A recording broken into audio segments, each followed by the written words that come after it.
आकांक्षा दुबे का आरोपी समर सिंह गिरफ्तार हो गया है। जी हां, इस वक्त की बड़ी खबर आपको बता दें कि समर सिंह को गिरफ्तार कर लिया गया है। जी हां, उत्तर प्रदेश के गाजियाबाद से समर सिंह को गिरफ्तार कर लिया गया है। आकांक्षा दुबे हत्याकांड के अब तक की सबसे बड़ी खबर। आकांक्षा दुबे की मौत के बाद से ही समर सिंह फरार चल रहा था। समर सिंह को ढूंढने के लिए पुलिस अलग अलग जगह दबिश डाल रही थी। 4 राज्यों में 9 शहरों में 50 ठिकानों पर 100 लोगों से पूछताछ के बाद समर सिंह को गिरफ्तारी हो गई है। आकांक्षा केस में मुख्य आरोपी समर सिंह, जो कि आकांक्षा की मां ने सीधे आरोप लगाया कि मेरी बेटी का दोषी है समर सिंह। उसी के बाद से समर सिंह फरार चल रहा था। समर सिंह का गिरफ्तारी होना यूपी पुलिस के लिए और आकांक्षा दुबे को न्याय मिलने में एक बहुत बड़ी कामयाबी भरा कदम है।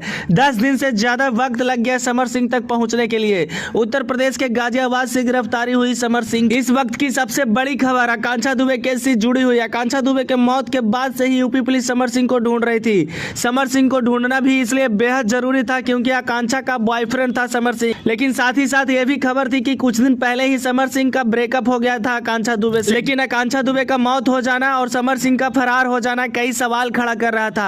हालांकि समर सिंह को गिरफ्तार कर लिया गया है, लेकिन उसका भाई संजय सिंह अभी तक हाथ नहीं लगा है पुलिस को।